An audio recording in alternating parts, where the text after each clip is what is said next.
Hello all, welcome. Today we will be covering EPA biofuel waiver for petroleum refinery under Renewable Fuel Standard. This case, EPA v. Calumet Shreveport Refining, LLC, involves small refinery exemptions and administrative review. Following is the audio recording of the actual court hearing.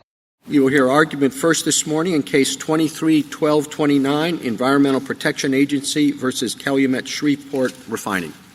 Mr. Stewart. Mr. Chief Justice, and may it please the Court, this case provides a paradigmatic example of the result that the Clean Air Act's venue provision was intended to avoid. The April and June 2022 denial actions at issue here resolved a total of 105 exemption petitions filed by refineries in 18 different states within 8 judicial circuits. The agency based those denials on a new statutory interpretation and economic analysis it had not previously applied. Under the approach to venue adopted by the Court of Appeals, however, several different regional circuits would have been required to consider substantially similar challenges to the agency's approach, wasting judicial resources and creating a heightened risk of inconsistent outcomes.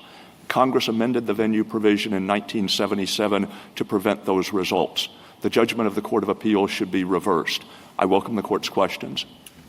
Mr. Stewart, are there any limits to aggregating different claims and thereby determining venue in D.C.? I don't know that there are limits to the agency's authority to publish different decisions in the same Federal Register notice. We do think that there is some room for judicial scrutiny of whether what the agency describes as a single action should be regarded in that way. And so, for example, if the agency in one Federal Register notice disapproved a SIP proposed by the state of Ohio and simultaneously denied an exemption request for a small refinery in Louisiana, you couldn't cogently regard that as a single action, even if it was published in the same Federal Register notice. Well, let's just take this case with the refineries. What would be a limiting principle if you could just simply aggregate decisions about refineries? I think you could. I think in this case that the agency had particularly good reasons for publishing them together because it had issued proposed denials based on a proposal to change its methodology, and it didn't want to issue the denials until it was ready to finalize the methodology, and that's why we wound up with something of a backlog. Does it have to be a change? What about an application of an existing rule or determination? I think the agency's typical practice has been to do those one at a time or in small groups when the agency is simply applying a principle of federal law or a rule of federal law that has previously been established and isn't likely to be contested on judicial review. But that's discretionary, isn't it? That's not a real limit. I think you're right that it is up to the agency's discretion whether to aggregate in those circumstances. And Mr. Stewart, historically they've taken these one by one, and SIPs and hardship determinations have been dealt with at the regional circuit level. This is kind of a new development. Well, I think with respect to ozone transport rules in particular, that is, review of SIP provisions that purport to carry out states' good neighbor obligations to prevent downwind pollution. I think the norm in that area has been aggregation. Well, I dealt with a bunch of SIP approvals on the circuit court, and now you bundled them and done it differently. But up until now, these things with refineries and with SIPs have been done historically. Oh, I think you're right. I think you're right with respect to the refineries that they have been done seriatim in the past. But so this is kind of new, and I guess I'm asking what's changed other than EPA's decision to bundle them together. I think what changed was that the agency was changing its methodology, and the Court of Appeals, the Fifth Circuit, noted that EPA in these denial actions had abandoned or rejected an adjudicative methodology that it had been applying for more than a decade. So it came up with this pass-through theory. That's the new development? It's partly the pass-through theory, and it's partly the statutory interpretation. Yes. Okay, so yeah. On those, I guess I struggle because statutory interpretation, by gosh, I should hope EPA applies a consistent statutory interpretation across the country. And when it comes to economic theories, same goes. Otherwise, it'd be arbitrary and capricious. So how can it be that that's what we should look at? Well, I think with Turning for a second to the third prong of the statute, the based on a determination of nationwide scope or effect. In our view, the word determination has the implication of resolving a question that was previously unsettled. Sure, and every statutory interpretation and economic theory is going to do that, right? At some time, but I think, for instance, if this court in 2025 struck down an act of Congress as unconstitutional, you wouldn't say that the court determined in that decision that it had the authority to review acts of Congress for constitutionality. Well, I guess I'm just struggling with, you're trying to a complete sea change in how these things have been reviewed in the past. And when I look at a determination, it's an action and a determination. And I look at, 7545. Right? And the action is, of course, here, you're rejecting a hardship application. And the determination is, it's right there in the statute. The Secretary has to determine whether there's disproportionate economic harm to this particular refinery. And so when I'm looking for a determination, why wouldn't I look to the statute where it uses the very word? That's certainly one determination, but the agency in this context and others may be making different subsidiary determinations. I accept that that determination of undue hardships going to rest upon a statutory interpretation and an economic theory. But how far back does somebody have to go in the chain of reasoning behind the determination that there's no undue hardship to determine where to bring their suit? This court has traditionally said that venues should be easy and to figure out at the outset of a case and shouldn't involve undue litigation. Now you're asking parties to not just look at the action, the rejection of the application, not just the determination that there is no undue hardship, but the analysis behind that, right? And I think you used the word core analysis behind it, and figure out what's the core behind a determination and an action. I guess I'd say two things. The first is that EPA, in a case like this one, and typically, at the time it takes the action, will express its own view about where any challenges should be brought. Sure, EPA has its view, but we've got a statute here, friend. It's certainly true. They've got their view, too.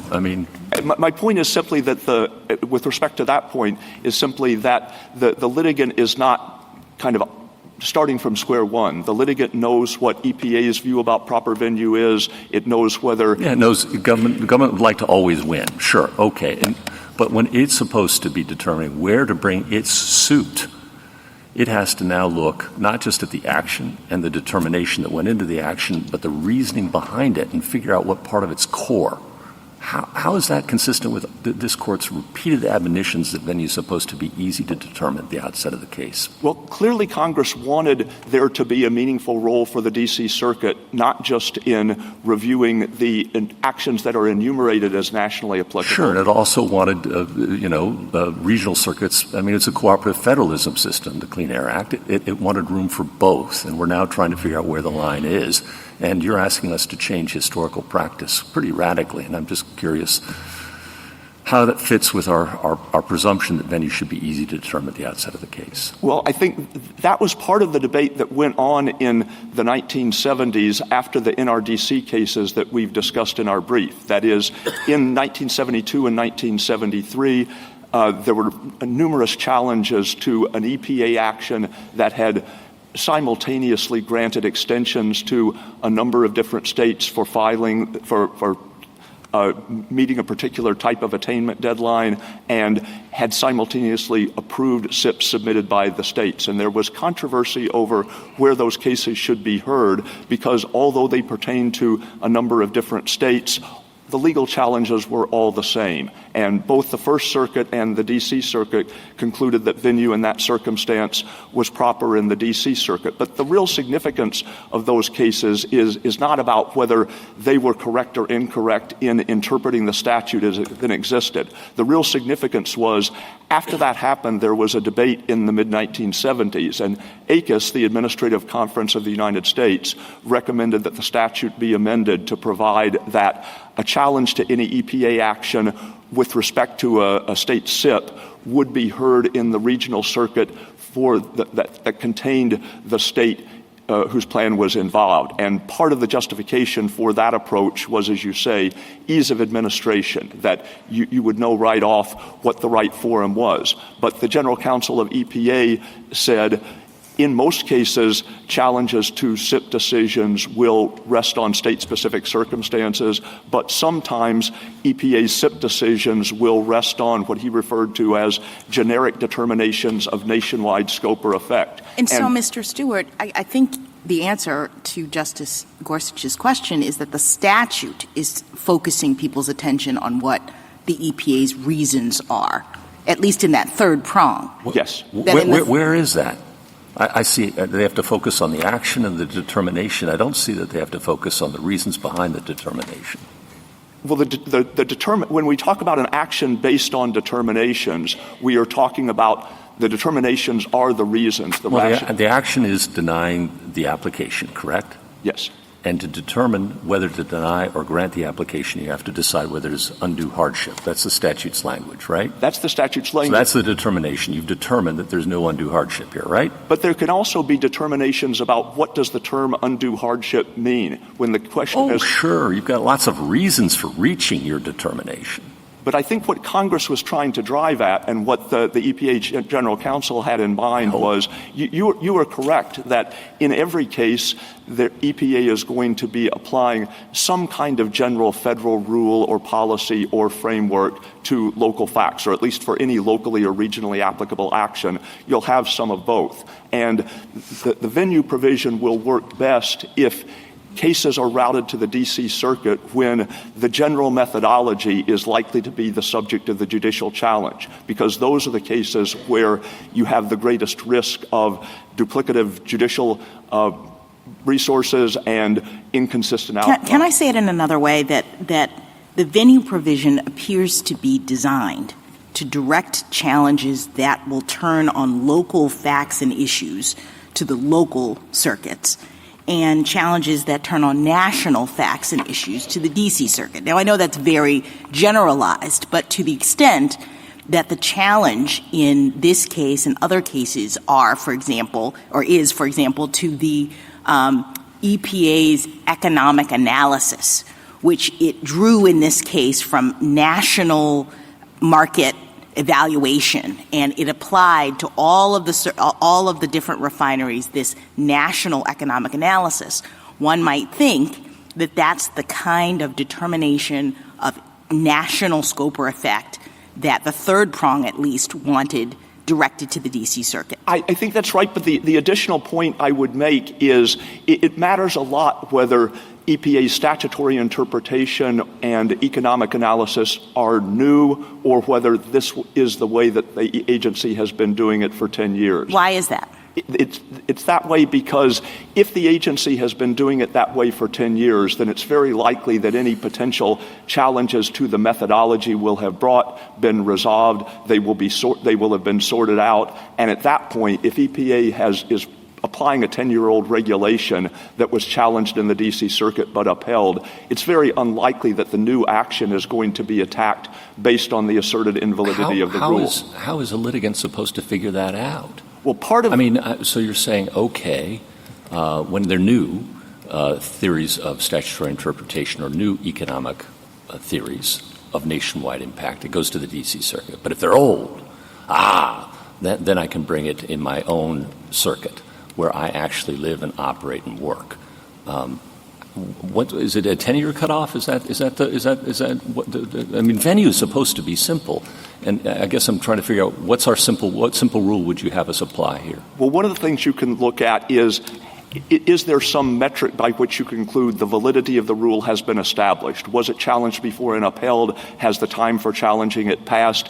Another is you can look at the comments that EPA received on the proposed action, because not everything, but a lot of what EPA does, it issues a proposed action and then it takes comments and it responds to the comments. And here it was clear from the comments that EPA received that any judicial challenges were likely to be attacks on the methodology predominantly. I think what would help me, Mr. Stewart, is if you talked in a bit more concrete terms about this case, and again, focusing on the third sentence, the action based on a determination of nationwide scope or effect.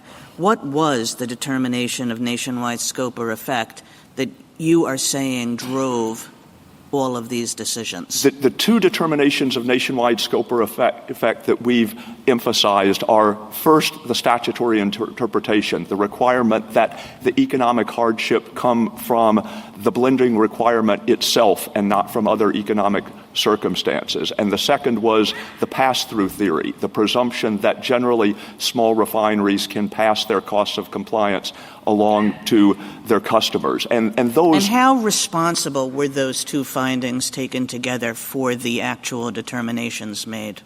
They were, all of the petitions were denied. Now, it's true that EPA, with respect to the pass-through theory in particular, gave each refinery an opportunity to rebut the presumption and show that its own circumstances were different, that it couldn't pass through the costs. But certainly the challenges in the various litigated proceedings have focused predominantly on the validity of the nationwide determinations. They haven't primarily been. What would you have to do to rebut the presumption? Is that a very high bar? Is that why it wasn't met in any case? I would think it's a pretty high bar. So your essential argument here is look, there's the statutory interpretation plus there's this, what did you call the other one? The economic analysis? The economic analysis that together was basically determining what decision was going to be made in all these cases. There was, a way for you to come back and say it shouldn't happen here, but not really. And, given that, everybody would want this to be done in one court because one thing was driving all of these decisions across the country. Yes, exactly. But Mr. Stewart, finish. Go ahead. Picking up on that, what if one of the refineries wanted to challenge both the EPA's denial of the presumption in their favor, the non-zero chance, as the Fifth Circuit caused it, to say, you know what, you should have given me an exception because I can show that I uniquely experienced hardship, as well as the economic theory and the statutory interpretation. So does it depend on how the refinery styles the challenge? It doesn't depend on how the refinery styles the court challenge, because the determination, the EPA's decision that the third prong applies has to be made at the time it takes the action. It has to publish that finding in taking the action. And so it may depend in part on what sort of comments EPA received during the rulemaking, because that may alert it that it is resolving something that is contested. But the right forum thereafter doesn't depend on what particular mix of challenges a particular refinery wants to make. Thank you, counsel. Justice Thomas? Justice Alito? Well, there are a couple of points about your argument that I would appreciate some clarification. Some of them have been touched on, but just to make them, present them in simple terms, when do you think an issue is sufficiently settled so that decisions based on that no longer involve a determination? Well, we've referred to the fact that the denials here were issued roughly contemporaneously with the announcement of the determination itself, and we've also referred to the fact that the comments indicated that the nationwide determinations were likely to be the subject of challenge. I don't think, frankly, that there is a time limit, but I think what the court should be trying to get at is what is the likelihood? Are these determinations sufficiently new? Are they sufficiently unestablished that they can be expected to be the focus of judicial challenge? Because that doesn't seem to be a very clear rule. Maybe the application of it here would be clear, but going forward in other cases, that certainly doesn't seem to be clear whether it was sufficiently established so that anything that happens later is not a new determination. I think one thing we would offer is, with respect to the standard of review here, we certainly think the question of what is the test, what is the basic standard for applying the third prong, that's a question of statutory determination that the court decides de novo. And so we disagree with respondents' interpretation, but the question whether they're right or wrong, their interpretation, but the question whether they're right or wrong is for the court to decide. If the court accepts our basic framework that the test should be were these determinations sufficiently new that they are likely to be the subject of judicial challenge, then I think it would be appropriate to give some deference to EPA's determination in that regard, because EPA would know the record, it would understand to what extent was it departing from its past methodology, what had the comments been, and okay, thank you. Why should it matter in making this determination whether EPA decides what makes takes one action by itself or bundles a bunch together? I don't think it particularly matters for purposes of the third prong. That is, for purposes of the first prong, the question is whether the action is nationally applicable, and that depends on whether the action that EPA announces is the not denial of a lot of petitions or the denial of one. I think for purposes of the third prong, the analysis would be the same regardless of whether there's bundling. So EPA can't just say, look, we're deciding cases from 5 different circuits and, or a number of different states, and they fall into 5 different circuits. That shouldn't matter at all. It doesn't matter for purposes of the third prong, that the question is, even if you think of the action as being the denial of a particular refinery's petition, if that action is based on a determination of federal law that's likely to be challenged in court, that's an appropriate case for the D.C. Circuit to exercise review. What do you think based on means? And it wasn't exactly clear from your brief. At some points you seem to say it's but-for causation, and then at another point you say it must lie at the core of the agency action. Which one is it? We would say but-for causation. That's typically the meaning that the court ascribes to the term based on, but if the court wanted to have a slightly more stringent test, it's really the principle that we care most about rather than kind of the exact formulation of the standard. I know the validity of the pass-through theory is not before us, but just out of curiosity, is that being challenged? And if so, what is the status of the challenge? Well, it was challenged in both the D.C. Circuit and the Fifth Circuit because a lot of these cases wound up in the Fifth Circuit. Both of those courts ruled against EPA on that issue, and in our motion to hold the briefing schedule in abeyance in this case, we noted that EPA is reconsidering the methodology it's using. I don't have any updates on that, but that's what we've represented to the court previously. Thank you. Justice Sotomayor?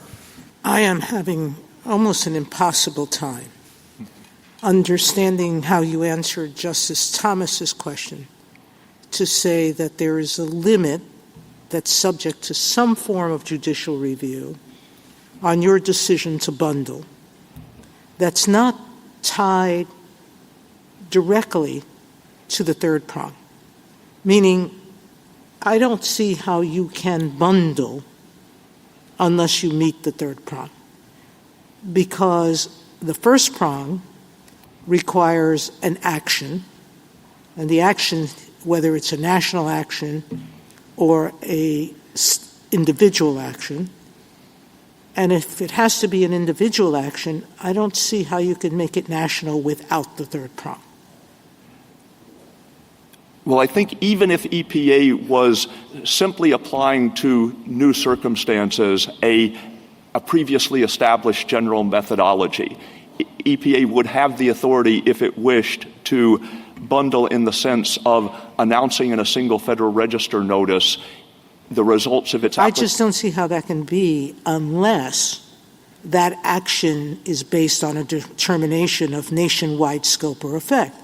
I can't see how you can bundle a New York, and you said you can't, bundle a New York and Pennsylvania denial of a SIP and call it nationwide. I think absent a determination of nationwide scope or effect. I think the answer to your question turns on our limiting construction of the word determination. That is, if EPA granted or denied, let's say, 4 different refinery proposals in a single action, if it were simply applying its pre-existing methodology, a methodology that no one was likely to challenge, but it was applying that to disparate circumstances around the country. Nothing would prevent it from announcing those dispositions in a single Federal Register notice. The reason we would say those don't turn on a determination of nationwide scope or effect is that the legal principles would be pre-existing and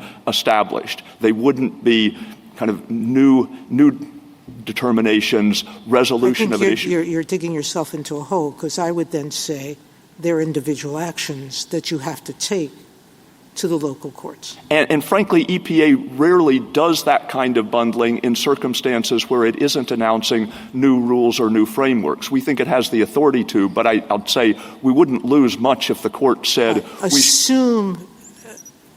my assumption that I don't take any meaning from your bundling, and that I think it's always a issue of what's a determination of nationwide scope and effect. What's the standard of review? I wasn't sure in the answer you gave. You talked first about de novo, and then you talked about deference. So I would assume it's only the third prong. Right. All right?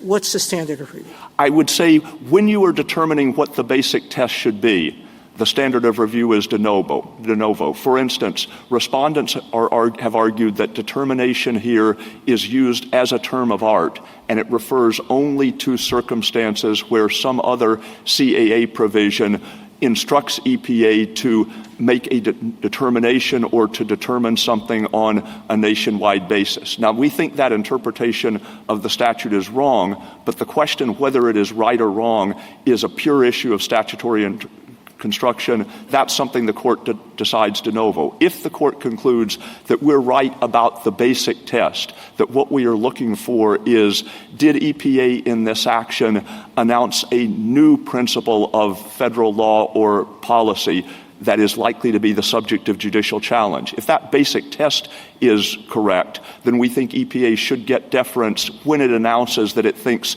the test is satisfied with respect to a particular action. Thank you. Justice Kagan? I don't know, Mr. Stewart. You're making this much more complicated than I came in here thinking it was.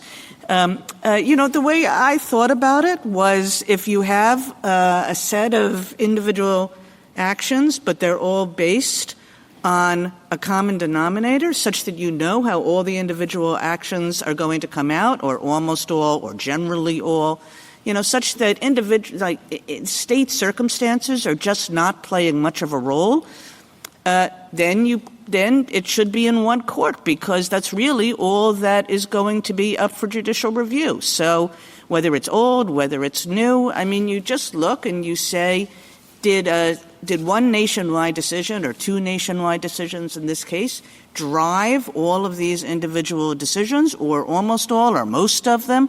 And if it did, you don't want 11 circuits dealing with the same question.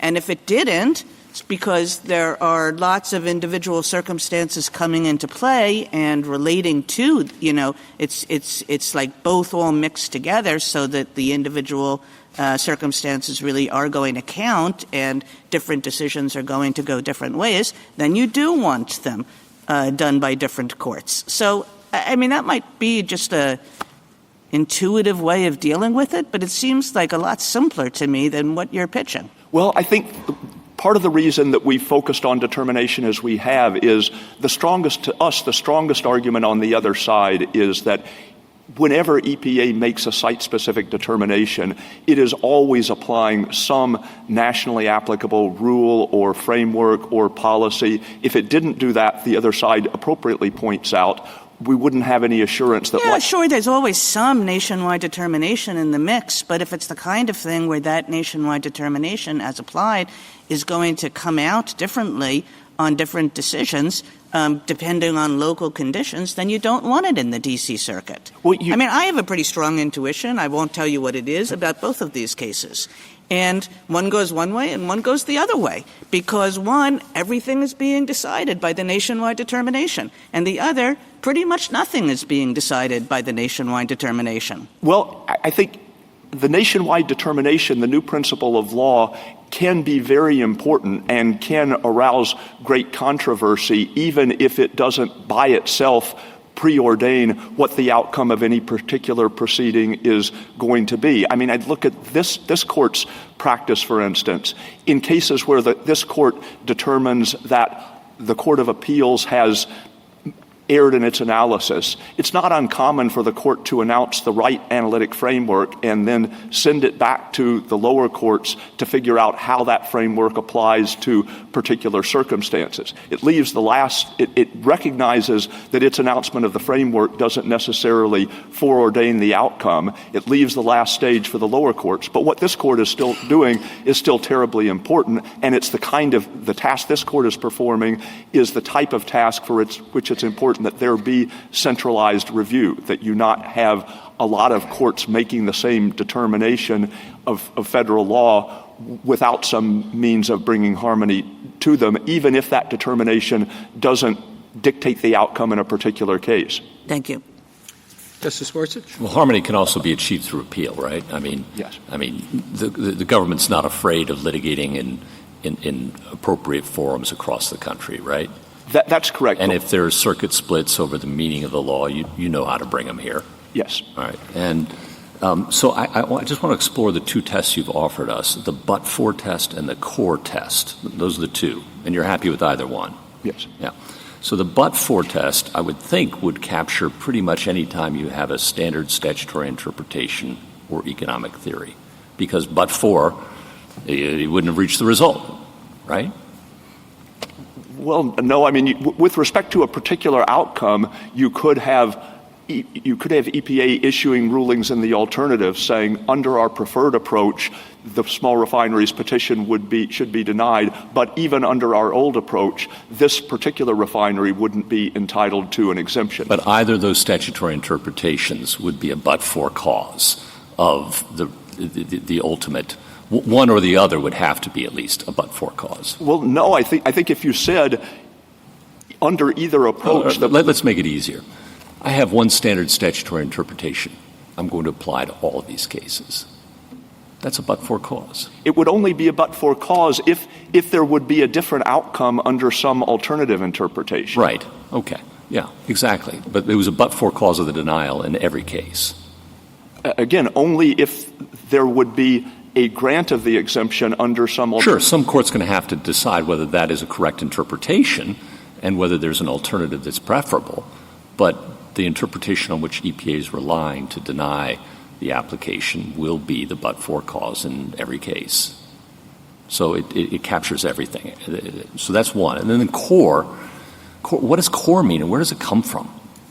I mean, I think we were trying to get at circumstances where we were trying to weed out circumstances where EPA, in the course of an action, may announce some principle of federal law, but it is so peripheral to the decision it's actually making that it doesn't appear likely to affect the outcome, and consequently, it doesn't appear likely to be the focus of judicial challenge. No, I get the impulse. I'm just not sure where it is in the statute. I think the word, again... Core, it doesn't appear anywhere. I think if EPA announced, we think this is the right statutory interpretation and economic analysis, this particular small refinery disagrees and it thinks we should use an alternative interpretation and analysis, we note that under either approach, we think this small refinery would not be entitled to an exemption. I think if EPA said that, then you couldn't conclude that EPA's preferred interpretation and analysis were a but-for cause. Are we going to have a jurisprudence on core? How core is core? Again, is that what you're inviting us to do? No, I think if the court adopted our basic test, then it would be appropriate to give some deference to EPA's judgment about how integral to its overall analysis was a particular principle of law. And Thank you. Justice Kavanaugh? On the reason for all of this in the first place, Congress's reasons for all of this in the first place, obviously it wasn't just harmony. I thought it was also, but correct me if I'm wrong, speed. Yes. And therefore, American businesses, which have to make multi-million-dollar decisions on all of this, have some certainty more quickly about what the rules are, because they will say, we don't care whether rule's A or B. I mean, they do care, but tell us what the rule is so we can make our investment decisions and our business decisions. Yes, and that's reflected not just in the provision for centralization in the D.C. Circuit, but in the 60-day time limit for seeking review. It's reflected to an extent in the fact that you go straight to the Court of Appeals in the first place. Part of the reason for kind of skipping a potential layer of judicial review was to get these things resolved quickly. And so if EPA is told that it's wrong, it can go back to the drawing board. If EPA's methodology is upheld, then it can decide what's the next incremental step from that. The fact that we're having this argument, though, suggests that Congress might have missed the mark on that. But anyway, that was the idea, right? Then on ease of application, which Justice Gorsuch rightly raises, I just want to zero in on the deference point. Your point there is when EPA makes and publishes and says it's making something based on a determination of nationwide scope or effect, that itself will receive deference. Again, if you think that EPA is applying basically the right standard. Assume that, yes. Then it gets deference in how it applies it in a particular case, which helps with respect to ease of application. Yes. Okay, and then if it does go to the D.C. Circuit and the D.C. Circuit rules for EPA, I just want to make sure you agree with this. Obviously, there won't be a circuit split on anything, so when it comes to this court on cert, we need to be more attentive to cases like that than we might be in certain other cases. I agree, and it's kind of like the Federal Circuit and patent cases that with respect to categories of litigation that can't produce a circuit split, then obviously the court is going to take cases even when some of the usual metrics for what's a cert-worthy case are absent. Good. Thank you. Justice Barrett? Just to crystallize your position, Mr. Stewart, can you point me to the best textual and contextual evidence that a determination is this issue of unsettled issue of statutory interpretation rather than the decision that the underlying hardship exception doesn't apply? I mean, I think that the basic reason that the two shouldn't be equated is that the statute refers, and this is at the kind of the carryover sentence from 31A and 32A of the appendix to the government's brief. It says, notwithstanding the preceding sentence, a petition for review of any action referred to in such sentence, namely an action that is locally or regionally applicable, may be filed only in the United States Court of Appeals for the District of Columbia if such action is based on a determination of nationwide So scope. the distinction, the use of the words action and determination, you would say is your best evidence? Yes, Okay. and the linkage based on indicates that the two are not the same thing. Okay, and then relatedly, when you've been talking about length of time and how we decide whether something is settled or not, I mean, these were denied in two batches, one April and one June, on the same basis of the same, let's say, determination of the economic theory and the statutory interpretation. Why were the ones in June then, in the government's view, not based on something that was already settled, or were they? I think they weren't. I mean, for one thing, the other metric that were criterion that we've identified for identifying things that are determinations, things that are the resolution of a controversy is, did EPA receive comments on the proposed action that indicated disagreement with the determination? And that was as true for the refineries whose petitions were denied in June as it was for those that were denied in April. In both instances, EPA was told by the petitioning refineries that we're not just disagreeing with the application of your methodology to our circumstances, we're disagreeing with the methodology itself. Okay. Justice Jackson? So I guess I'm just trying to understand your statutory interpretation. Are you saying that the action that was taken here was a nationally applicable one at prong one, such that that's why it goes to the D.C. Circuit?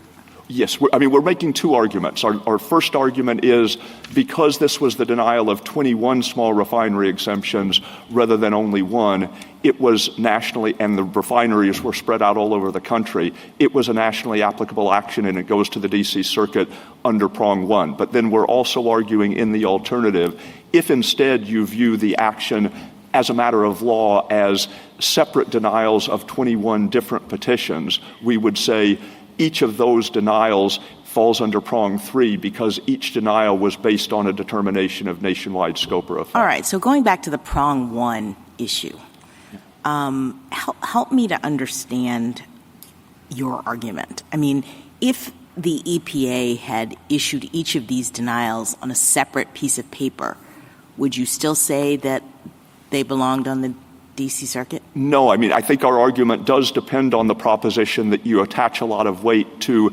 the way that EPA frames its action. And so if on the same day we had issued 21 separate Federal Register notices saying we're applying the same methodology, but we're engaging in 21 separate denial actions, we would say those what are about not. the statute or Congress's reasons for enacting it or the way that it works makes you think that Congress intended for this to turn on the formality of the EPA's determination in that way? Well, it refers to the action that EPA takes, and I think to a degree the application of prong 1 will necessarily depend, at least in part, on formalities. That is, if EPA had first promulgated a regulation that said, here is our new statutory interpretation, here's our new economic analysis, in subsequent decisions we will apply this interpretation and analysis to different refineries, the regulation itself would clearly have been nationally applicable. It would have been a nationwide rule, and it would have been challengeable only in the D.C. Circuit. But I thought you said if they said that and then they had separate papers saying that, they would be local.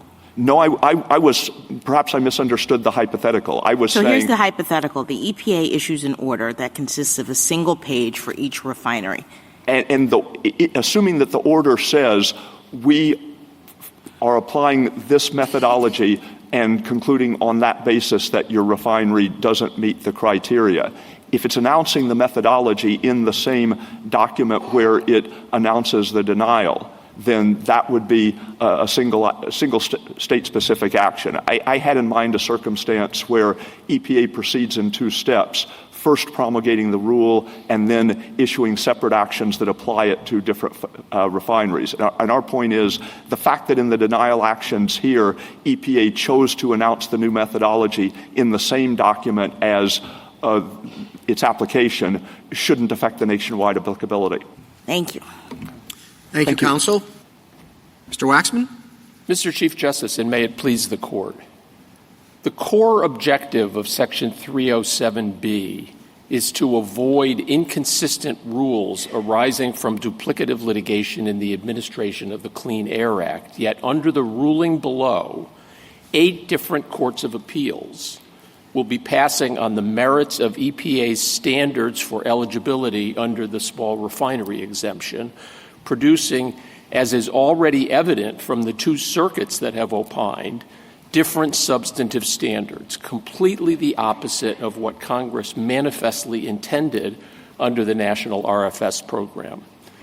Now, there's been a lot of discussion about prongs 1 and 3, and maybe some discussion without identifying it as prong 2, which is the locally or regionally applicable. As to prong 3, we fully agree with EPA that if the actions are deemed locally applicable, the disposition of each refinery's petition was indeed based on a determination of nationwide scope and effect. I have some different answers to some of the questions posed in particular by Justice Gorsuch and Justice Alito, which I hope I'll get to. But I want to emphasize at the beginning, picking up, I think, on what Justice Jackson's questions were alluding to, that we think that EPA's actions, whether they are considered individually or together as bundled by EPA, were nationally applicable under the first prong for 2 reasons. The first reason is because they announced and applied a standard for all refineries regardless of location. This was an avowed statement by EPA in these adjudications.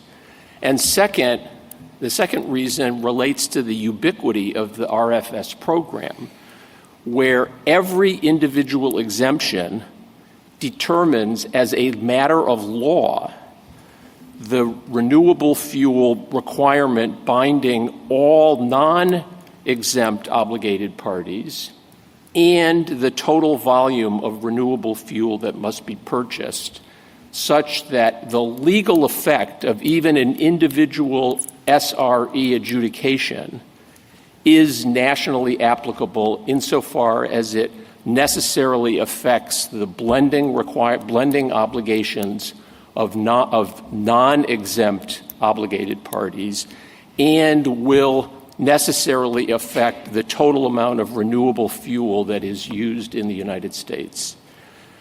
Now, I guess I should say I welcome the Court's questions. Mr. Waxman, one question. You say that this is a nationally applicable rule. How many refineries would have to be involved for it to be nationally applicable? It is just more than one? So I think, Justice Thomas, in this case, since the standard announced and applied avowedly will apply to every refiner wherever it is located in the United States, regardless of location, that is national applicable. I don't think nothing in our submission, I hope this gets to your question, depends on whether you agree with us and the House report that any legal issue that can be adjudicated in two different circuits is nationally applicable under the first prong, or you agree with my friend on the other side that it has to be all 50 states.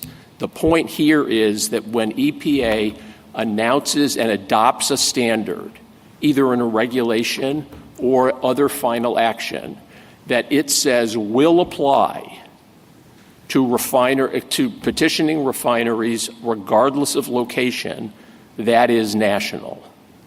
Now, I don't think, just anticipating my friend's argument, that the rule that that it cannot be that it has to apply to all 50 states in order to be national, that's completely inconsistent with the manifest purpose of the 1977 amendments. And it's also manifestly not true because there are many provisions of the Clean Air Act that don't apply to all 50 states, including the Renewable Fuel Standard. But let's just, if we would just limit it to the refineries for now, small refineries, how would you know whether it's nationally applicable?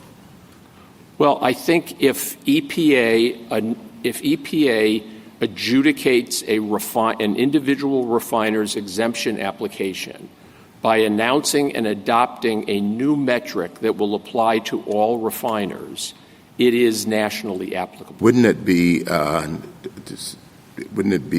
just accepted that if EPA announced a rule with respect to one refinery and that it would apply the same rule to future refineries? And would that make it a national rule? Yes, I think so. The mere fact that's our position. Now, I recognize that neither of my friends in this case agree with this, but I think, following on what I took to be the point of Justice Jackson's questions, I don't see why it's not true. If everybody agrees that if EPA announced a regulation that said, from now on, all SRE applications are going to be adjudged under the following metric. Number one, the small refinery has to prove causation. That is, it has to prove that the disproportionate hardship that it is experiencing is due to the RFS obligation and not for some other reason. And in evaluating that case, based on our economic analyses and economic common sense, we presume that RFS, that RIN costs can be passed on to consumers. That is a rebuttable presumption. If that were done in the context of a regulation, even my friend on the other side agrees it would be nationally applicable. Mr. Waxman, here's where I need help. If you're right about that, I guess I don't understand how we ever get to prong two.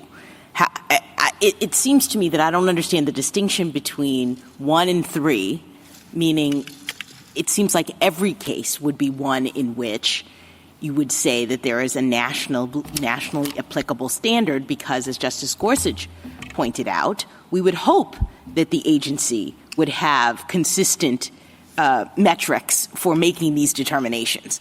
So it's sort of a given that the agency is going to be applying some standard, and in our country, a standard that is consistently applied across every applicant.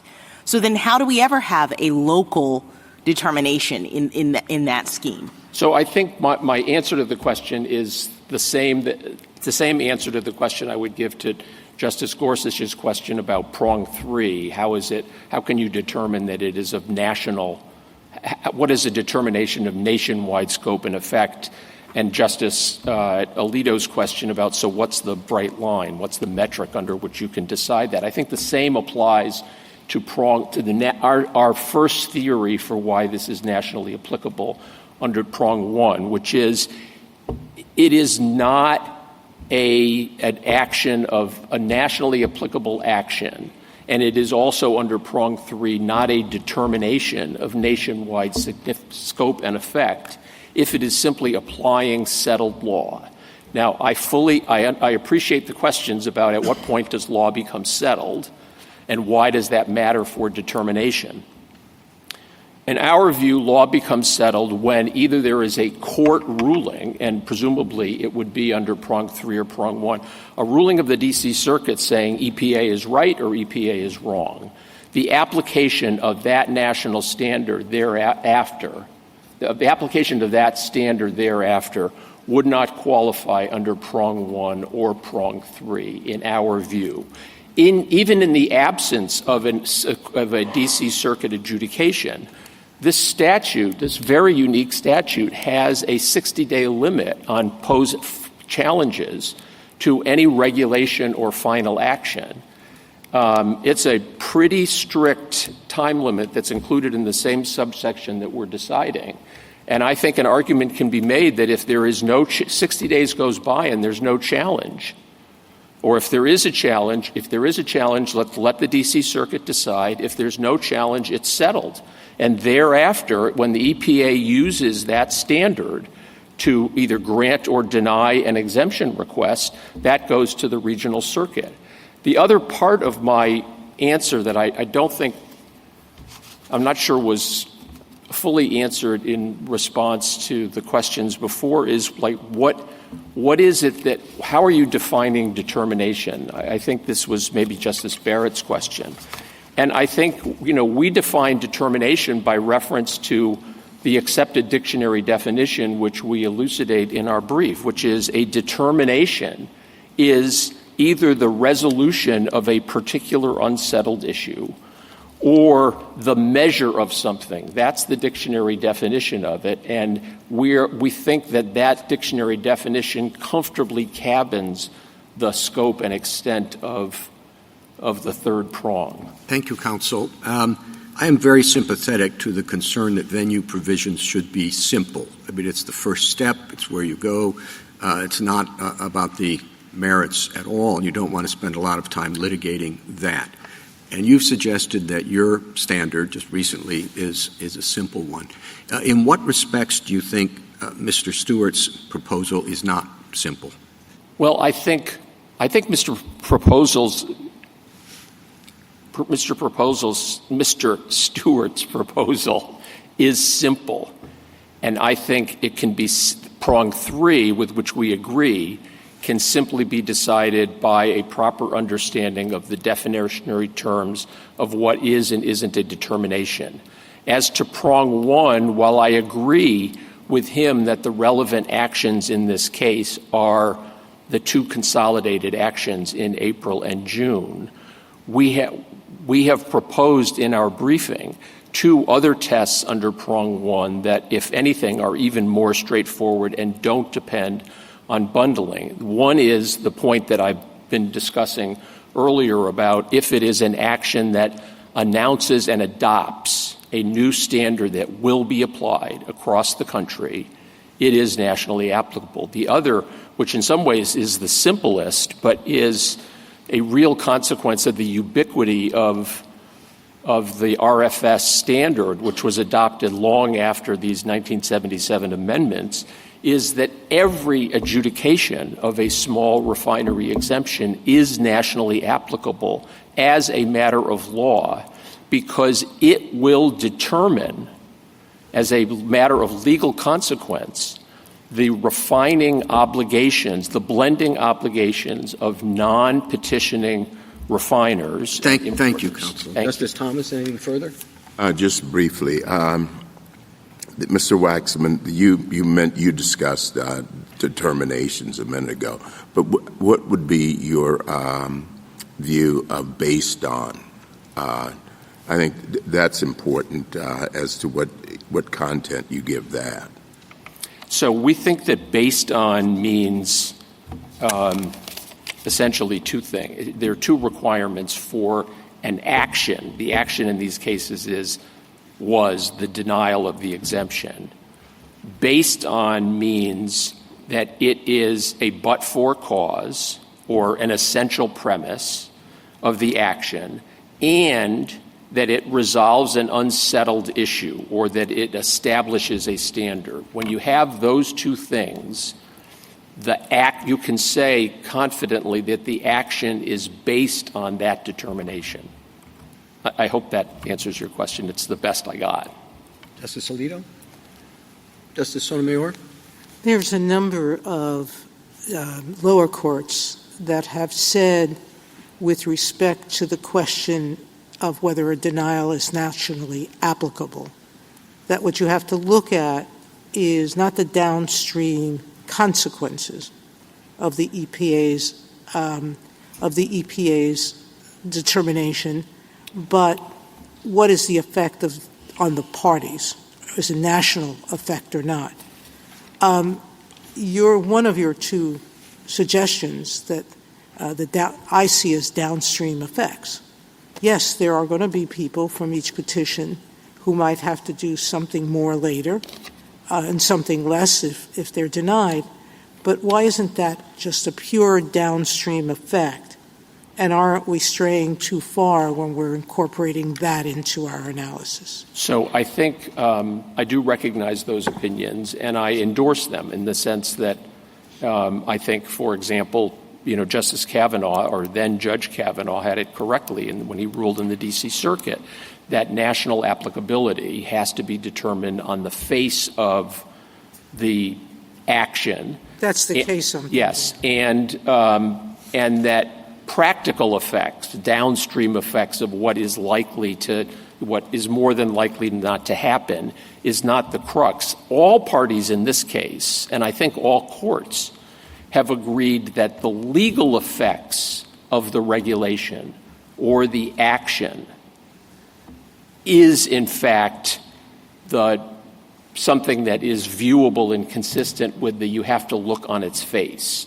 And with respect to the Renewable Fuel Standard, the legal effect, not just some predictable downstream effect, the legal effect of every SRE determination extends to the national blending standard and the national volume requirements as a matter of law. And that's how I would address that. What bothers me about that position is you're now saying that every exemption has to go to the D.C. Circuit, whether the methodology is new or not. That's the force of that argument. So that's one of the two arguments that we're making for why this is nationally applicable. And yes, it basically acknowledges that because of the ubiquity, the way that the RFS program, as opposed to most other Clean Air Act programs, operates, it is a necessary legal effect of any denial that it will be nationally applicable in the sense that it has an inexorable legal effect on other actors and the nation's ability to meet its national renewable fuel requirement. But yes, I do. That argument is asking for a rule across the board with respect to all exemptions. Justice Kagan? Justice Gorsuch? Mr. Waxman, do you agree that the action here is the denial of a petition to be exempt from renewable energy mandates? Well, I think I'm going to be ecumenical about No, I'm not. I don't want you to be ecumenical today. No, I just want to know the right answer. That's the action. That's the agency action. Our view, it's in the Federal Register. Our view, as expressed in our brief, is that the EPA is correct that the actions that are under review today are the consolidated April and June decisions, but that under our understanding of nationally applicable, it doesn't matter. I understand that. I understand the second part. Put that aside. Put prong one aside for now. But the actions, all right, you want to use the plural, are the denial of the exemptions from the renewable energy program, right? Yes. Okay. And to make that action, EPA had to make a determination about whether there's a particular hardship for a particular refinery, correct? Correct. Thank you. Justice Kavanaugh? The third sentence, the third prong, the third sentence is just difficult to apply in a coherent way because it's always going to be when you have some rule that's being applied to a particular entity in a particular state, it's going to be very difficult. So how should we handle that? So, this is our lot. This is because to the Chief Justice's point and Justice Gorsuch's, I would like to come out of this case with something that everyone out there knows, okay, this is what we need to do. So we think that the simplest way to decide this is under the first sentence rather than the third. But as to your question, if we get to the third, I would say that what the court should base its interpretation on the meaning of the term determination, and that under the consistent with dictionary definitions, the determination is either the resolution of a particular issue and or the measurement of something, and that what we have in EPA's two-part test is both. The first part of the test, the causation requirement, is certainly the former, and the presumption based on EPA's experience with the data is the latter, and maybe also the former, and that so long as the validity of that two-part test is unsettled, meaning that 60 days have passed under the very next sentence in the subsection and no challenge has been raised, or a challenge has been raised but the D.C. Circuit has not yet decided it, it is still a determination as to which review should be in the D.C. Circuit. And as to Justice Barrett's question about, well, June was the second one, it wasn't the first one, so how do you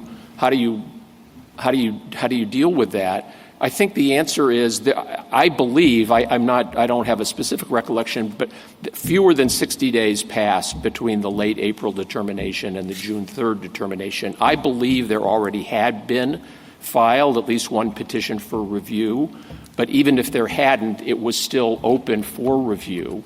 And the consequence of holding that it's only the first one, whether it's the first single application, as I'm intuiting Justice Gorsuch is inclined to rule, or the omnibus, all 36. I wouldn't be so sure. Okay. Pardon my indiscretion, my presumption. Whether it's one or the 36 that were decided in April, the notion that, well, June was not April, and therefore all 67 refineries that were disappointed by the outcome in June can go to their 8 regional circuits and the D.C. Circuit to get resolution of the same legal question. Anything it's further, just the Justice? opposite of Anything further, Justice Kavanaugh? No. Justice Barrett? Just one question. Do you think under your definition of determination, which you say is the dictionary definition of determination, that it would be a determination that the hardship exception didn't apply, kind of to Justice Gorsuch's point? You've got the action, the denial, and then you have the determination that the undue hardship exception is inapplicable to that particular refinery. I understand that the reasoning is what you want to is what you're hanging your hat on. But do you agree that just by the terms of the definition, it could apply, as Justice Gorsuch suggested, to the determination that there was not an undue hardship? I think in the vernacular sense, outside of context, you could say that that is a determination because it will always be the case that if a settled legal test says you get a benefit if you prove this predicate, a determination that you haven't proved the predicate means you don't get the benefit. But it wouldn't be a determination of national scope or effect. Thank you. Justice Jackson? So I understand the general concern about simplicity, but it appears that Congress did not share that concern with respect to this statute because it's very complicated. And I'm trying to understand your interpretation of the difference between nationally applicable and a determination of nationwide scope and effect. Are those the same or different in your view? Do they rise and fall together? Could we ever have one without the other? They are the same in this case and will perhaps often be the same, but they don't inexorably, one doesn't inexorably require the other. And I'll give you an example each way.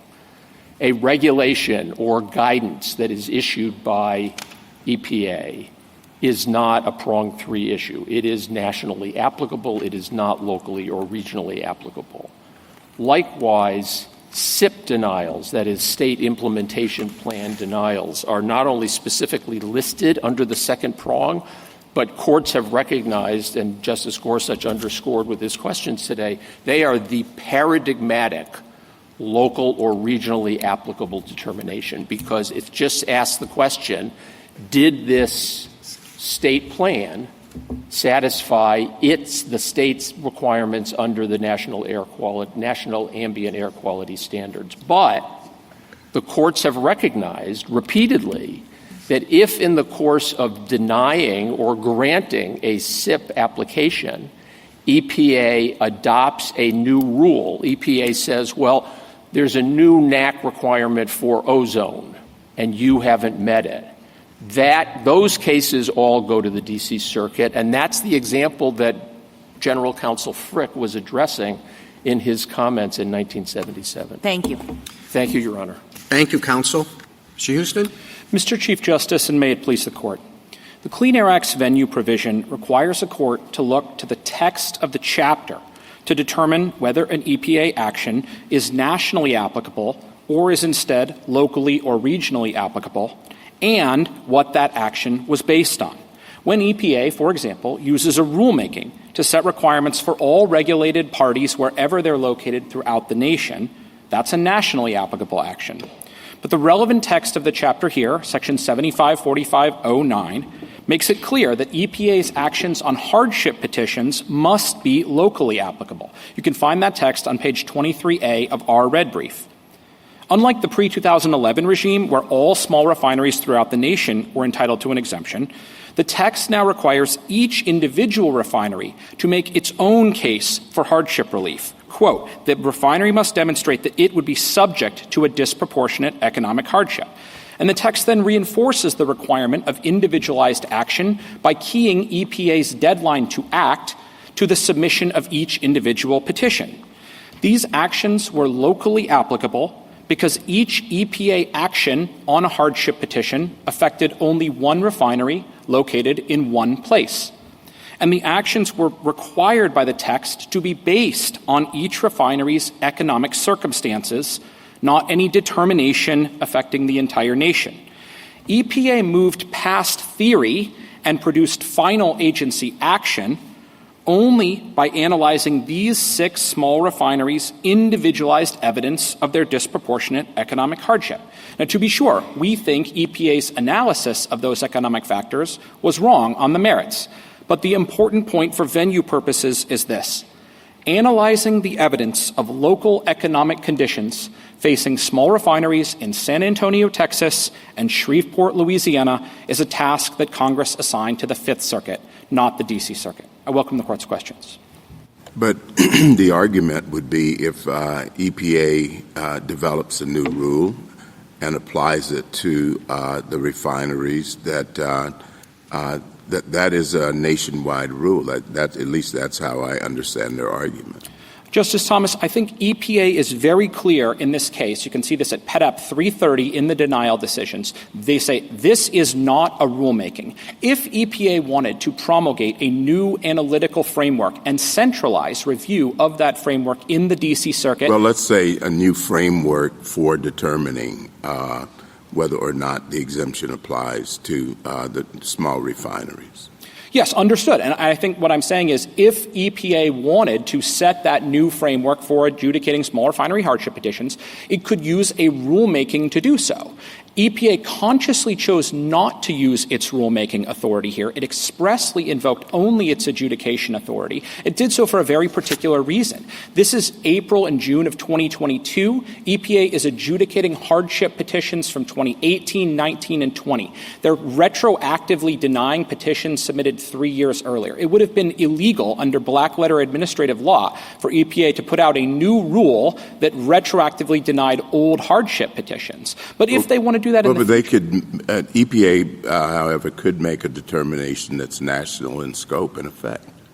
Why? How's that different? So EPA, I think they could make a rule that would say this is how we interpret the statute. This is how we're going, what we want future small refineries to demonstrate when they're petitioning for hardship relief. And if they use their rulemaking authority, I think that's going to be a nationally applicable action.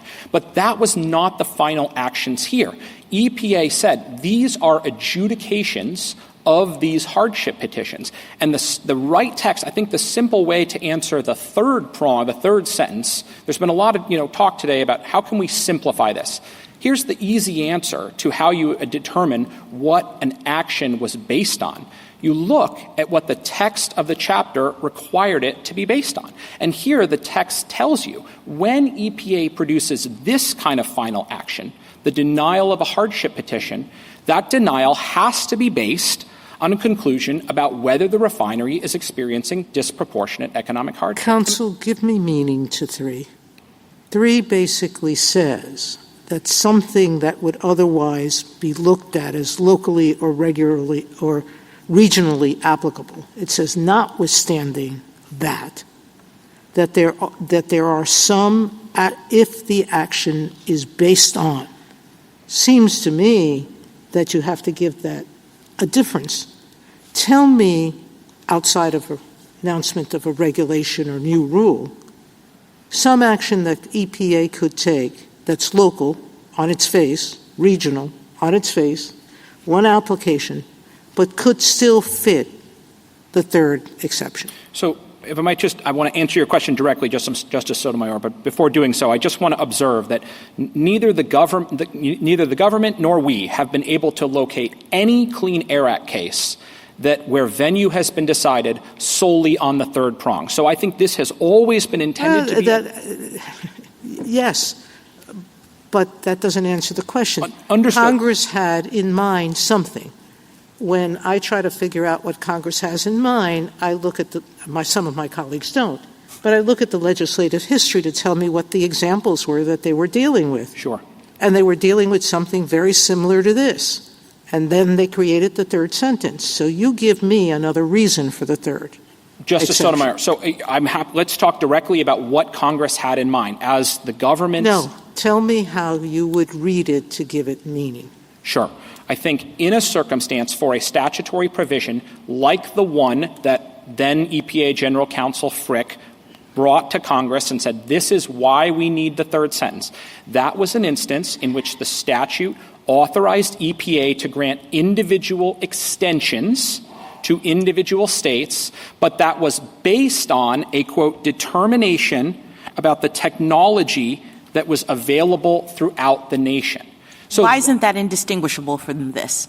Because, Justice Jackson... I mean, the determination here was based on a national survey economic understanding of how these markets work.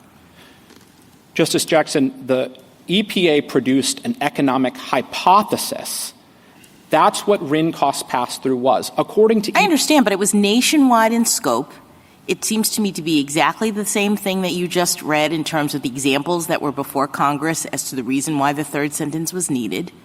So I appreciate your argument about the first, sentence, the first statement. It seems quintessentially local. They're making individualized hardship determinations, but in making them in this context, when they're doing the localized analysis, they are applying an evaluation or an assessment that is a nationwide economic analysis. But that was not the basis for their determination at the end of the day. Their determination was that this refinery, each of them individually, you and you and you and you. Right, but then I'm back to Justice Sotomayor's question. If you're defining determination as just the answer, do you get it, then you're never going to have a situation in which you have a localized assessment that has a nationwide scope or effect, because you've now eliminated the idea that the reasons being nationwide count. You say it can't be nationwide if the answer, the determination is yes, you get it, no, you don't. And that's going to happen in every one of these cases. No, Justice Jackson, I think it's important to separate what is the action and what determination is it based on. Here, I think I've taken my friends to agree the relevant action is the denial of the hardship petition that was submitted by the Calumet Shreveport Refinery for itself. What was that action based on? Here, the statutory text tells you. It was based on EPA's conclusion that the Calumet Shreveport Refinery is not experiencing disproportionate economic hardship. Won't that always be the case? And this is not meant as a hostile question, but won't that always be the case when a local or regional action is taken affecting the local or regional entities, even though there's a nationwide rule it's applying? In other words, it's always going to be applying a nationwide rule or regulation, as Justice Gorsuch said, to something local. And you're saying when it's being applied, it's no longer based on the nationwide determination. I think that's what you're saying. So it'll really have no effect, and maybe that's the answer. I'm not sure you should shy away, and you've said it's never been applied. Maybe the answer is it's inconsistent on its face, and it just really has no impact. Is that where we end up? I think it was. And I'm not saying that's where we shouldn't end up, just to be clear. Justice Kavanaugh, I think it was always intended to be a narrow exception to the rule for locally applicable actions, which is they're meant to go to the regional circuits and get review there. There have not been hardly any — we can't find a single example where a court has adjudicated a Clean Air Act venue dispute and said this case is locally applicable, but it goes to the D.C. Circuit because of the third sentence. I'm not trying to tell you it's impossible that there could be, and I think that the sentence — But you can't articulate a good example, which maybe it is impossible. So I'll give you one. I will give you one more that we have thought of that I think comes closer to this, and that a court has suggested would get there, which is there was something called the alternative compliance demonstration approach. It's discussed in these papers. It was issued at the same time as the April and June 2022 denials. And what EPA said is, although we're denying these 2018 hardship petitions, that was so long ago that to attempt to ask those refineries to retire RINs now would really have a destabilizing effect on the RIN market and the RIN bank. And on that basis, they created an alternative path to compliance for those refineries. That to me looks closer to like a locally applicable determination. They're telling each refinery what they want them to do, but it's based on a conclusion about the RIN bank overall. But why isn't this case that the example here? I mean, you have these individual denials. It is you and you and you and you. But it turns out that all these you and you and you and yous are going to come out the exact same way. And the reason that they're going to come out the exact same way is that notwithstanding all the differences among the you and yous, that there are local circumstances, there are local conditions, notwithstanding all of those, EPA has reached two conclusions that are going to drive the analysis in every case, or pretty much every case. And in that circumstance, that seems like a perfect case for a single court to adjudicate the question.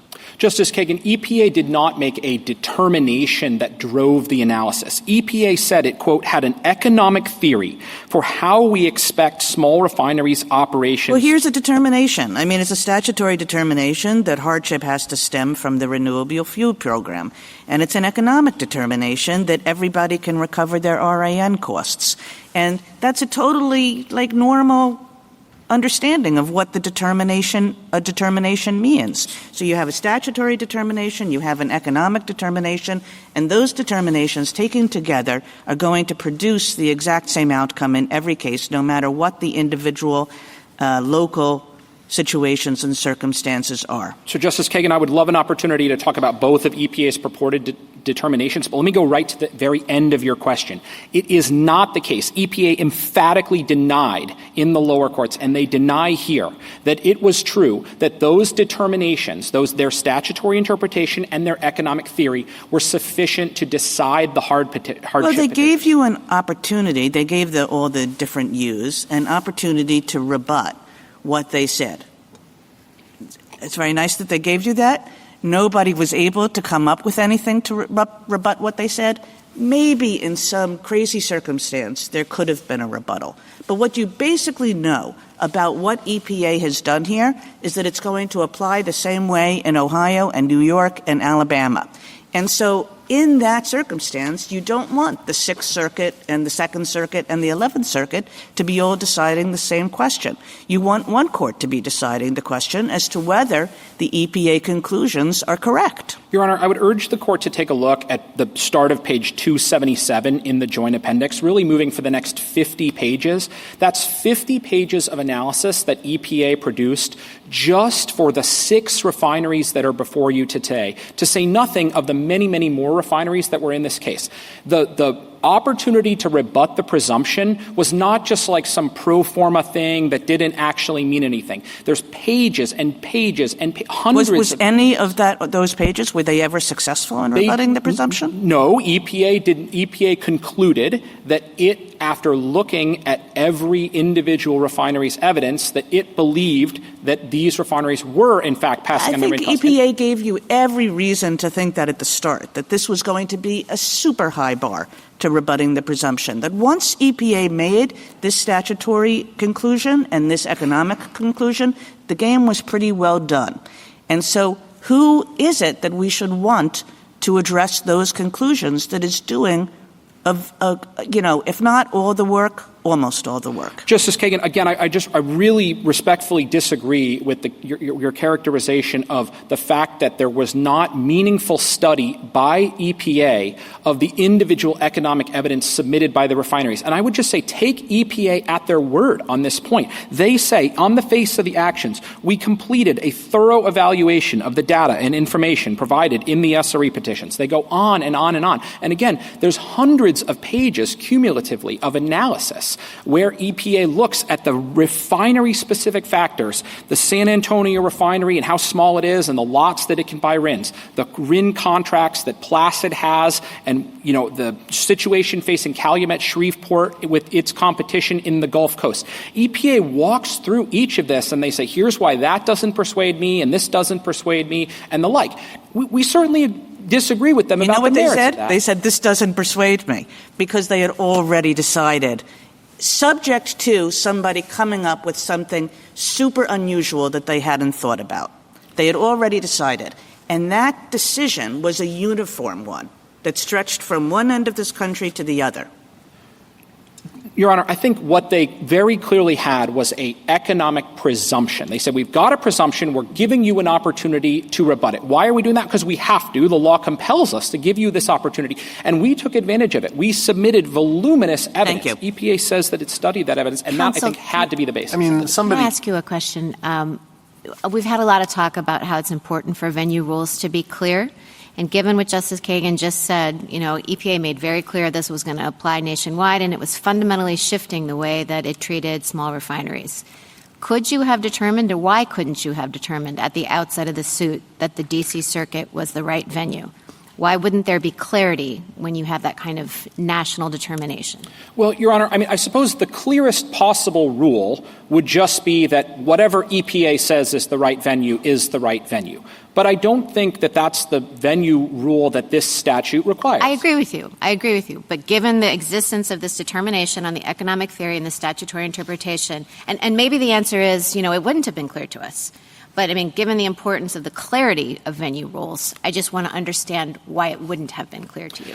Maybe it would have, and you just didn't want to be in the D.C. Circuit. I think it wouldn't have been clear because if you are Ergon Refining, you're a refinery, one of the respondents before you, located in Vicksburg, Mississippi, and your argument is we produce 100% diesel fuel, and it's because we only produce diesel that we are economically burdened, that we face disproportionate economic hardship from the RFS, that's an argument that you would naturally think when EPA rejected my evidence, when EPA said to Ergon, that doesn't persuade us.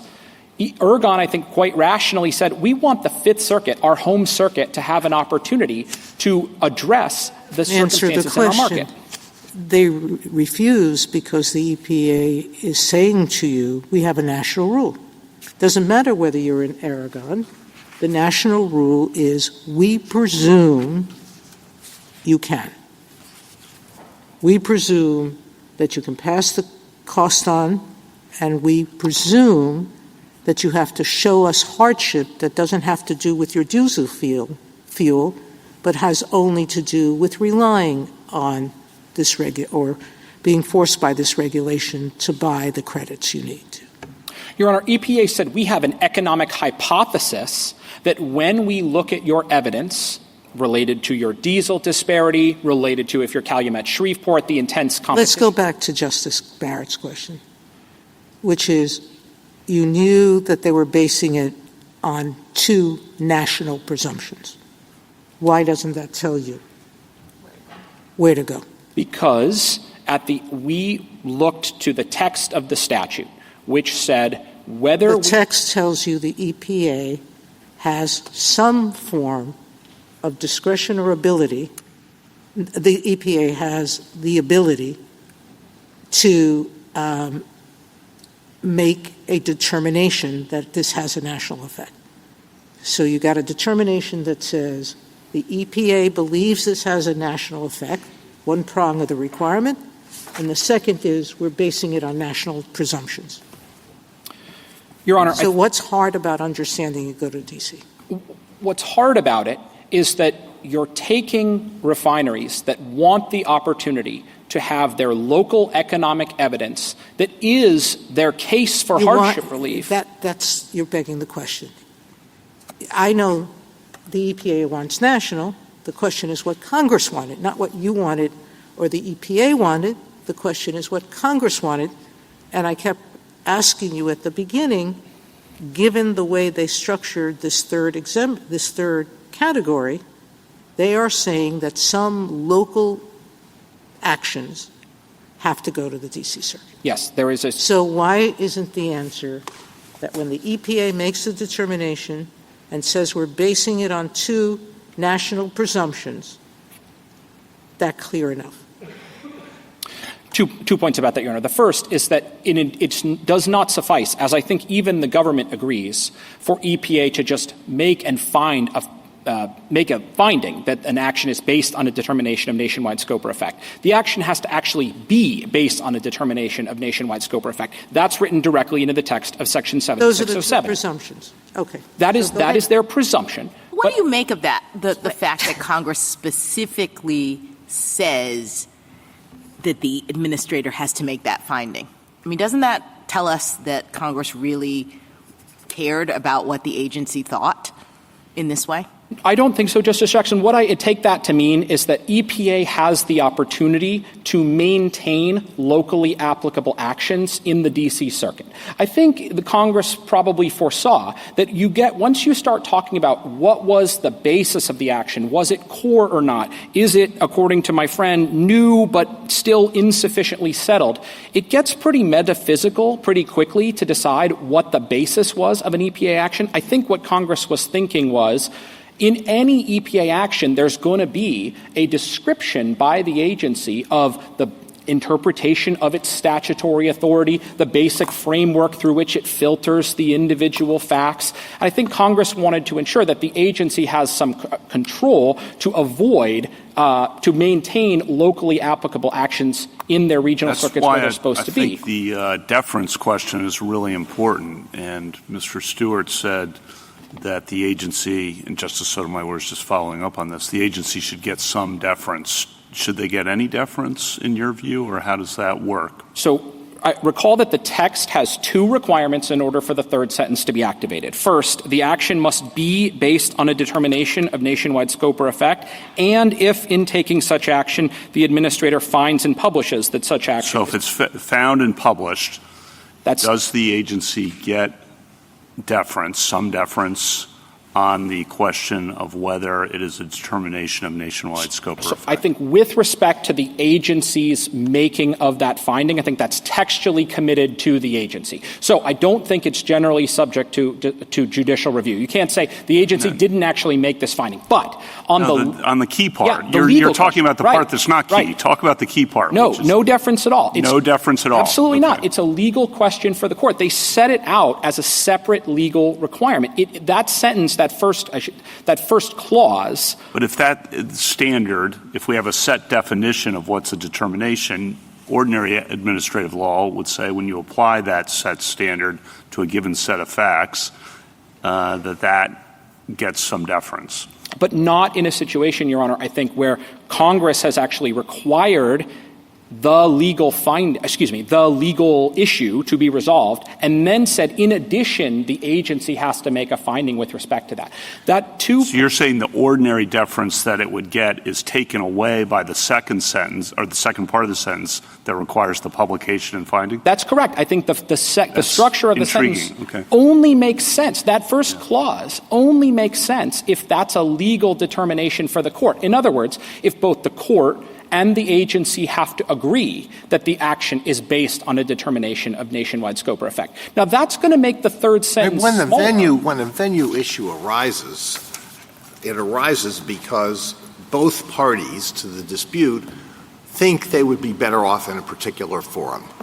And isn't it very odd to say that that the court, in deciding whether there's venue in one place or the other, should defer to the view of one of these parties who are contesting the right to get home court advantage? I certainly agree with that, Justice Alito. And I think just to put a sharper point on it, if, in fact, it were the case that Congress wanted there to be any deference to EPA's venue determination, it could have just written the third sentence to say the action goes to the D.C. Circuit if EPA finds and publishes that it's based on a determination of nationwide scope or effect. Suppose EPA's economic theory is that we think that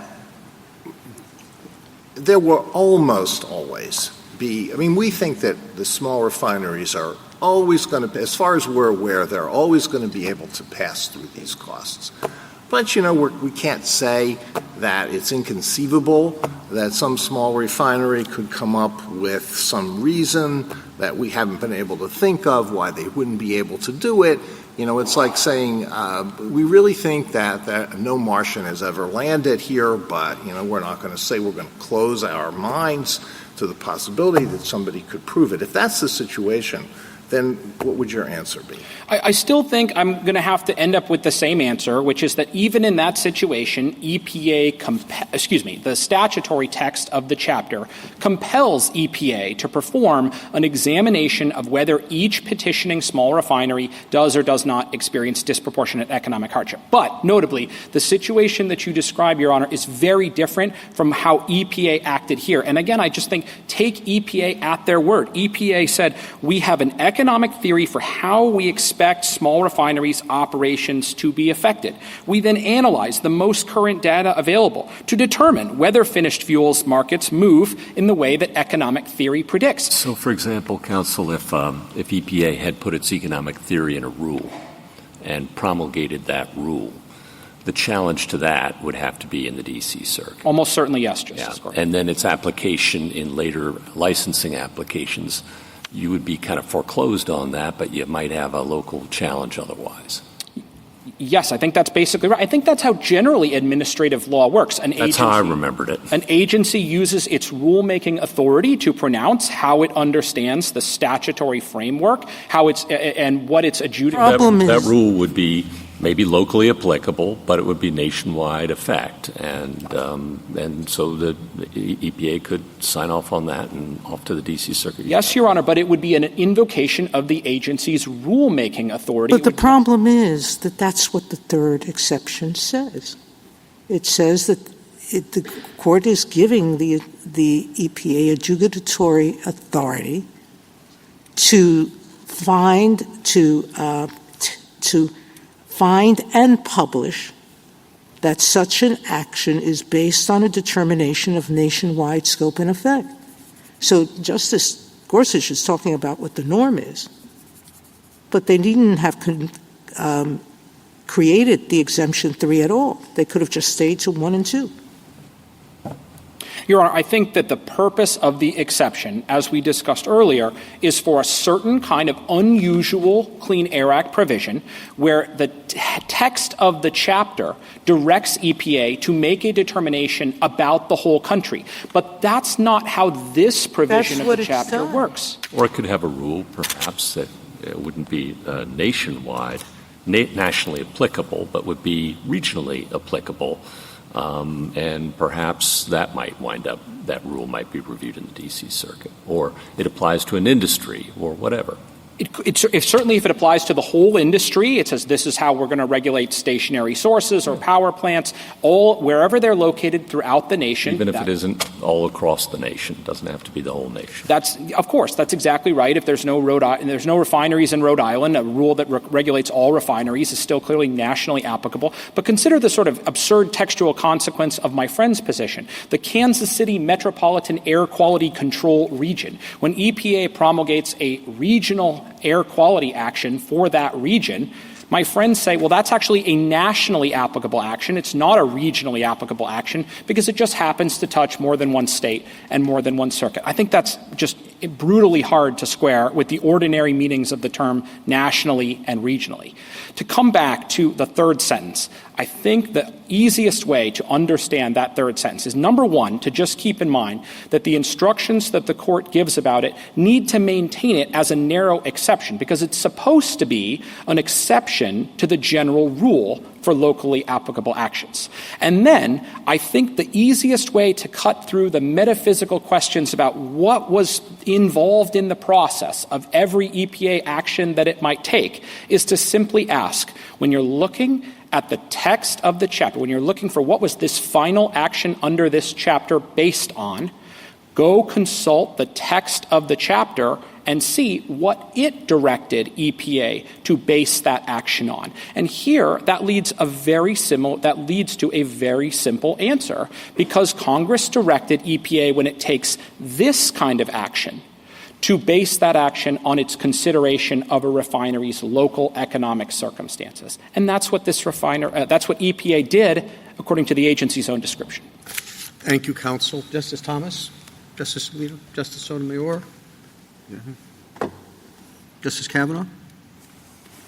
On that last point, which I think is a good point for you, it does, I think most cases are going to end up that way, and so the third sentence ends up being a null set or close to a null set in your view, and that's fine if that's the case. Is that how you see it playing out? It's been essentially a null set historically. It has, Your Honor, and I would really urge the court not to breathe enormous life into this third sentence, because I think to do so would very significantly disrupt the balance that has prevailed in the lower courts. Now, obviously, we're here because the lower courts can benefit from some guidance about the application of this venue provision, but it has absolutely been the case that since 1977, this third sentence has been extraordinarily narrow. The government hasn't been able to come up with any case. We haven't identified one. And we've looked. It's not for lack of trying. It's hard to come up with something that fits this. I think that's okay. And just for last question, so I say it again, it's because when a local or regional action is based on a determination of nationwide scope or effect, the application of that to the particular local or regional entity will mean it's being applied. It's not based solely on the nationwide scope, determination of nationwide scope or effect. Is that right? I'm not certain I understand the question, Justice. Well, you're saying it can't happen that it's based solely on the determination of nationwide scope or effect because it's being applied to the particular entity, right? Yes. Okay. Yes, I think that's right. It has to be applied in order to adjudicate. In other words, to Justice Gorsuch, it's not like a rulemaking. Yes. It's being applied. It's an adjudication. Correct. In an adjudicatory posture, it is almost always going to be the case that the action, a locally applicable action, will be based on the local facts and circumstances of the individual petitioner. That actually makes perfect sense because, remember, the enumerated sections of Section 7607 that Congress assigned as locally applicable, they all have that form. They're all adjudications of local factors. They're not rulemakings, unlike the enumerated nationally applicable actions. Exactly. Okay. Thank you. Justice Barrett? Justice Jackson? But of course, the statute could have said something about rulemaking versus adjudication. I mean, I appreciate the distinction that you're making, turning a determination of nationwide scope or effect into something akin to a rulemaking, but that's not what it says. I'm not trying to say, Justice Jackson, that it can only be a rulemaking. What I am saying, though, is that when you look at the structure of the overall venue provision, Congress said, here are some things that we are designating as national, here are some things that we are designating as local. The national things, they all pretty much are rulemakings, or they look a lot like rulemakings. The locally designated things that Congress assigned all are either are individualized adjudications. I think that's a strong clue about how Congress expected this provision to work. Right, and then you're reading the exception to say that if you are then applying some sort of standard to the individual case in the context of an adjudication, then it's being based on the facts of that case and can never really be considered to be based on a determination of nationwide scope or effect. Well, the third sentence cannot be triggered any time EPA is basing its individual action on a nationwide No, I understand, standard. but you flip all the way to the other side. You're saying it's never triggered because you are just applying it to the facts of the particular case. I'm saying it's very rarely triggered. That's why it's an exception to the general rule. I understand. Thank you. Thank you, counsel. Rebuttal, Mr. Stewart? Thank you, Mr. Chief Justice. First, Mr. Houston said that we haven't found a case in which a court of appeals has upheld an EPA prong 3 finding. But I think there are a fair number of cases in the D.C. Circuit in which you have a pattern like this. EPA announces a new framework. It applies the framework to a number of different states or regulated entities, says we regard this as nationally applicable, says we find also that it's based on a determination of nationwide scope or effect, and parties sue in the D.C. Circuit. And because there's no dispute about venue, the D.C. Circuit decides the case on the merits without issuing an opinion that addresses the question. I think that's the explanation for why you don't have published decisions that endorse our view of prong 3. I think it's equally true to say that Mr. Houston hasn't identified a case in which EPA has made a prong 3 finding and a court of appeals has rejected it. So I think that adopting his rule would significantly change prevailing D.C. Circuit practice, even though it wouldn't overturn any D.C. Circuit published opinions. The next thing I'd say is I think there's an analogy here between prongs 1 and 3 and the types of cases this court decides. That is, sometimes this court decides cases that present facial challenges to an act of Congress or a challenge to the validity of a nationwide executive branch program. And the bottom line disposition of the case will have national impacts. But there are also cases that this court reviews that present purely local disputes. Really nobody but the parties cares who wins and loses on the bottom line, but the case presents a legal issue that has divided the courts of appeals and is being litigated all over the country, and it's important to have centralization. And that's the type of thing that prong 3 is for, the local disputes that present recurring questions of federal law. There was a colloquy about does it make sense to give deference to the view of an interested party as to where the case should be heard. Well, we know that Congress wanted EPA to have some role in determining venue because it allowed the EPA to make a prong 3 finding or not. And under our view, the two things that will be important are, did EPA regard what it was doing as the resolution of a controversy, or was it simply stating an undisputed proposition of federal law, and second, how integral was that proposition to the ultimate decision. Those are two things that are right within EPA's bailiwick. It makes perfect sense to give deference to them. Finally, we agree that prong 3 should be an exception, that most locally or regionally applicable actions should be reviewable in the regional circuits. But if the exception doesn't apply here, where nationwide determinations drove all of the site-specific actions and where the attack on the nationwide determinations has been the focus of judicial challenges, you're basically reading prong 3 out of the statute altogether. Thank you. Thank you, counsel. The case is submitted. That concludes the audio recording of the court proceedings. In EPA v. Calumet Shreveport Refining, LLC, decided on June 12, 2025, the Supreme Court held that petitions for review of EPA small refinery exemptions under the Renewable Fuel Standard are governed by 42 U.S.C. Section 7607(b)(1), not Section 7613, allowing direct D.C. Circuit review. The majority opinion, authored by Justice Neil M. Gorsuch and joined by Chief Justice John G. Roberts, Jr., Justices Clarence Thomas, Samuel A. Alito, Jr., Brett M. Kavanaugh, and Amy Coney Barrett, reasoned the petition is a challenge to EPA denial, fitting Section 7607 venue. Justice Elena Kagan concurred. In dissent, Justice Sonia Sotomayor, joined by Justices Ketanji Brown Jackson, argued Section 7613 exclusive jurisdiction for exemption decisions. This concludes this presentation. If you have thoughts on this case and judgment, do comment below the video. Also, to receive notifications of future cases, be sure to subscribe to the channel. Please share the channel link with your friends and peers that you think may be interested in or benefit from it. Thank you.